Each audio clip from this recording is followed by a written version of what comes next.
En noticias importantes a esta hora de la mañana le comentamos que una cámara de vigilancia de tránsito capta el momento de un impactante accidente. Un pequeño vehículo transitaba sobre la avenida Reforma cuando de pronto es impactado por otro automóvil a alta velocidad. El hecho dejó 5 heridos y una persona lamentablemente fallecida.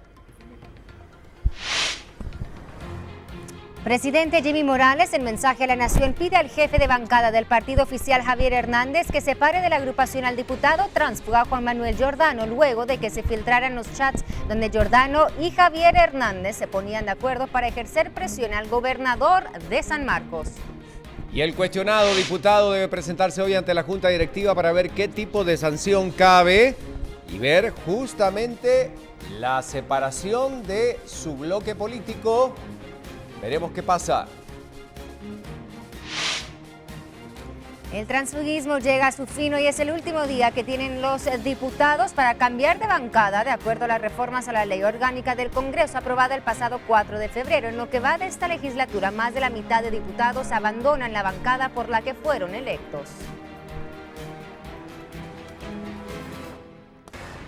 Noticias del mundo. Keiko Fujimori, hija del expresidente Alberto Fujimori, gana la primera vuelta de las elecciones presidenciales con casi el 30%, pero deberá llegar a la segunda vuelta ahora, casi el 40%, de acuerdo a los últimos sondeos, y enfrentarse, por supuesto, al candidato que obtenía el 20%.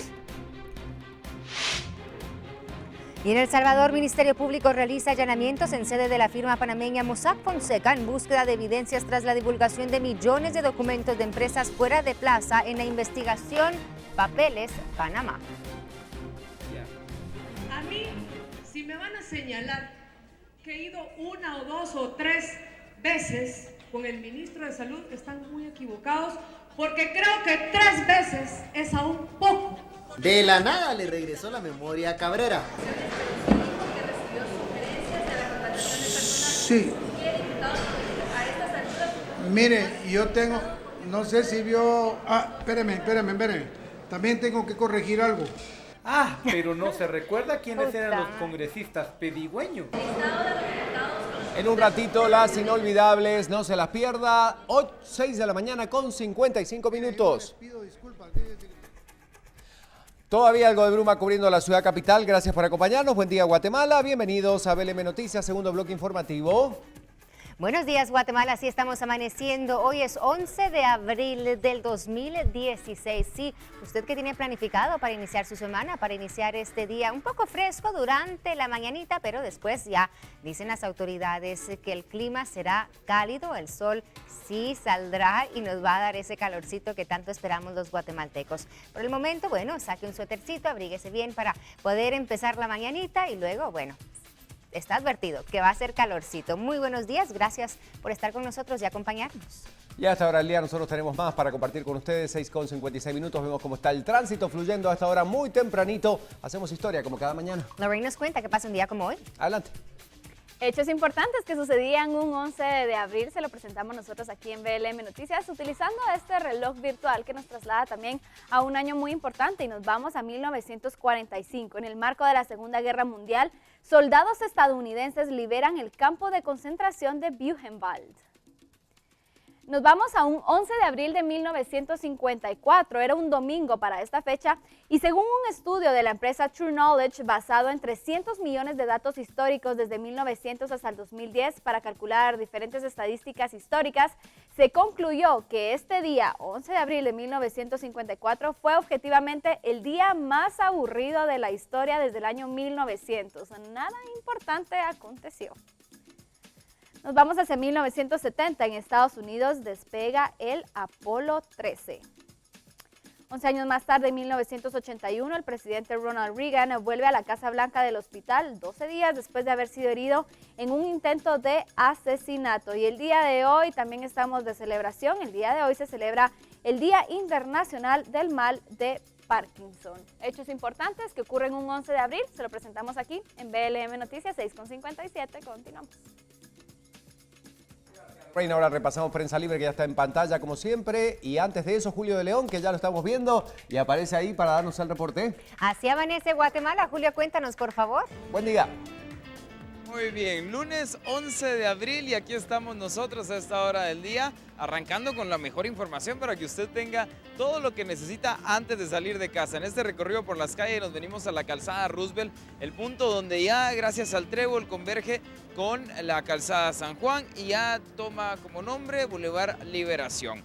A ver, usted puede ver justo al lado mío cómo esta calzada Roosevelt, pues la verdad se encuentra con una gran afluencia vehicular.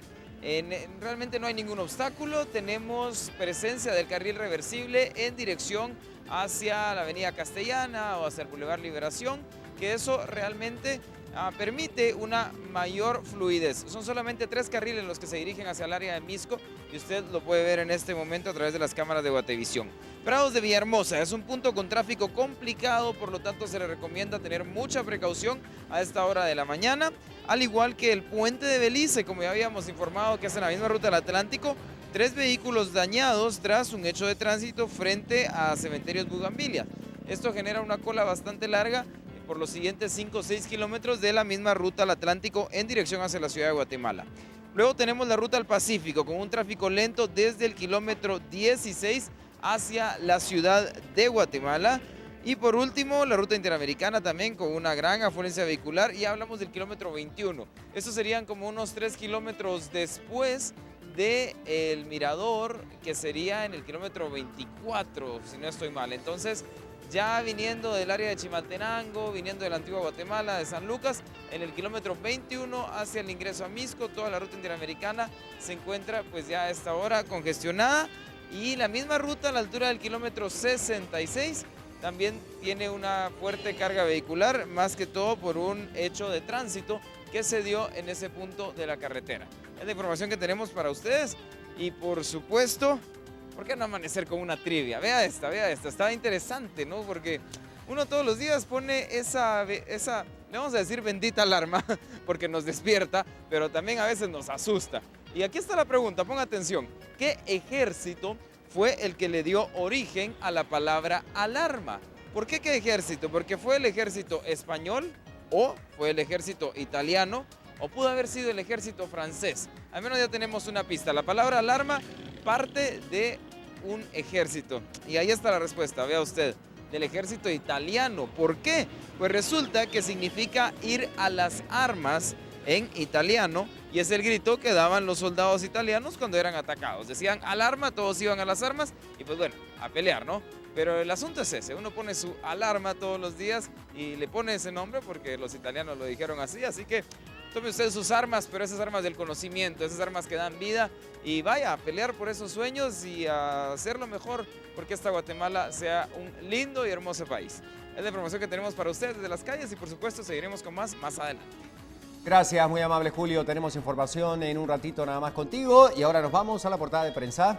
Exactamente, repasamos lo más destacado para este lunes. Repudio ataque racista en el Congreso. El Ministerio Público ratifica la denuncia de hoy. Esto es lo que nos trae el titular a esta hora del día. Y además, presidente pide expulsar a Giordano. Fiscal avisora más capturas por la línea. Rastrean otros bienes y fondos, afirma Tel Maldana. Ya en el interior de Prensa Libre nos vamos a encontrar más información a esta hora del día. Por supuesto, lo que está trayendo esta mañana este matutino y lo que dice la fiscal. Continúa rastreo de dinero de la línea. Nunca imaginé que un caso fuera a incidir tanto. La búsqueda de los prófugos podría acelerarse con el apoyo de Gobernación. Es parte de las declaraciones que da Tel Maldana, una entrevista a Prensa Libre. Ha pasado casi un año ya de la revelación de los actos de corrupción que se han conocido como el caso de la línea. Bueno, un tema por supuesto que deja mucho para seguir planteando y seguir analizando lo que ocurrió a lo largo de este año. Seguimos hablando de la crónica policial, esta noticia que aparece ya en pantalla y la tenemos inmediatamente para comentar. Y es que efectivamente mueren 5 en el atentado, 3 víctimas perecen en el lugar. El hecho ocurrió en una discoteca en la Quinta Avenida y 9 calles de la zona 1. 42 casquillos y 21 ojivas localizaron en la escena del crimen. Un hecho que indudablemente debe ser investigado, aseguran las autoridades. Y una más a esta hora del día y es la que estamos viendo en pantalla también. Ahí la tenemos para que ustedes la repasen. Sí, opacidad prevalece para puestos, organismo ejecutivo. Es parte de esta información que comparte Prensa Libre con nosotros esta mañana, hablando precisamente de la poca claridad a la hora de asignar los puestos. Gobernadores, magistrados y funcionarios asumieron entre dudas características de 11 semanas. La falta de escrutinio público hacia el personal que nombra el presidente Jimmy Morales se debe a que no se da a conocer hasta poco antes de ser nombrado o el día de su juramentación. Parte de la información.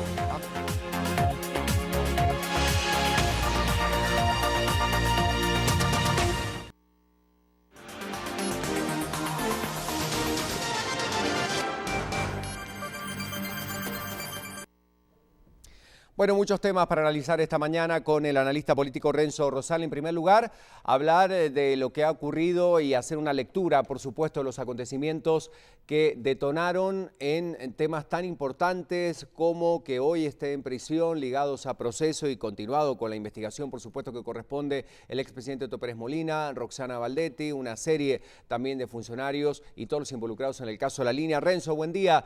Y dice la fiscal que todavía queda mucho más por investigar. ¿Cuál es tu lectura al respecto después de un año de que saltara a luz este famoso caso? Bueno, muy buenos días. Buen día. El caso de La Línea creo que tiene como muchos significados fundamentales. El primero de ellos creo que permitió como crear este mecanismo de movilización social que hasta el día de hoy creo que es fundamental, que ha activado la ciudadanía, ha activado diversas voces y que ha sido, por supuesto, refrendado con una serie de casos que después de La Línea se fueron poniendo al desnudo. El segundo punto que ustedes ya introducían es el hecho de que están sindicados directamente de quien fue el presidente y la vicepresidenta de Guatemala y otra serie de funcionarios que hasta el día de hoy creo que también afortunadamente el caso sigue vivo, aunque momentáneamente detenido, como lo bien señala en la entrevista de la señora fiscal, pero creo que eso es un asunto temporal que tendrá que tener no solo su continuidad, sino tendrá que finalmente declararse las penas correspondientes a los implicados. El tercer punto fundamental es que permitió ir revelando otras redes conexas. Entonces se trata de que la columna vertebral es La Línea, pero ahí estamos viendo en los últimos meses cómo se han ido derivando otros casos similares. Yo diría que un cuarto repercusión fundamental es que nos ha permitido ver a la ciudadanía con mucha preocupación e interés en la importancia de la SAT. Creo que la SAT había permanecido un poco oculta, digamos, esta otra parte de lo que es lo que sucede al interior de la institución, y de ahí la importancia que vemos que es el órgano responsable de la parte tributaria pueda estar lo más sano, lo más restablecido para recobrar confianzas, porque es a final de cuentas el órgano que se encarga, digamos, del cobro de los tributos que permiten la gestión pública. Así que diría que alrededor de esos 3-4 factores está la importancia trascendental, histórica del caso La Línea, que ha permitido después toda una serie de efectos con los siguientes casos que develó la CICIG y el Ministerio Público. Bueno, muchísimas gracias, Renzo, pero no quiero interrumpir esta comunicación sin preguntarte sobre otro tema importante, porque indudablemente es un día de relevancia dentro del Poder Legislativo del Congreso de la República por varios aspectos, después de escuchar el discurso este fin de semana del presidente Jimmy Morales, que está pidiendo la separación del diputado Giordano del bloque FCN Nación. Muchos consideran insuficiente esta petición, considerando que también tendría que estar allí involucrado el mismo jefe de bancada de este grupo político. ¿Qué opinión te merece lo dicho por el presidente y lo que puede llegar a ocurrir en el seno del Congreso de la República con esta petición puntual de Morales? Bueno, es una reacción del presidente necesaria, pero como bien mencionaron ustedes, insuficiente. Es importante que puedan haber más implicados, no solamente el jefe de la bancada, el mismo diputado Giordano, sino también los otros diputados a los cuales, por ejemplo, el día sábado la gobernadora de Alta Verapaz interpuso una denuncia concreta ante el Ministerio Público, que haya ahí otros 3 nombres de diputados siempre del partido oficial. Creo que aquí lo que estamos viendo es el costo muy temprano de este conjunto de tránsfugas de pésima calidad que el FCN Nación incorporó a sus filas con esa supuesta intención de poder tener más incidencia en la agenda legislativa, que por el contrario se ha traducido entonces en señalamientos muy claros, evidencias contundentes que han desgastado la imagen del oficialismo. Bueno, y hoy esta legislatura tiene nuevamente una oportunidad, la última en este caso, para el reacomodo de los diputados. Es así, de acuerdo a la nueva ley orgánica del Congreso de la República, y este podría ser un día de muchos movimientos, tema que, insistimos, a las distintas organizaciones sociales les sigue pareciendo como una burla por parte de quienes fueron elegidos por el pueblo para representarlos en la legislatura. Totalmente de acuerdo, creo que hoy es un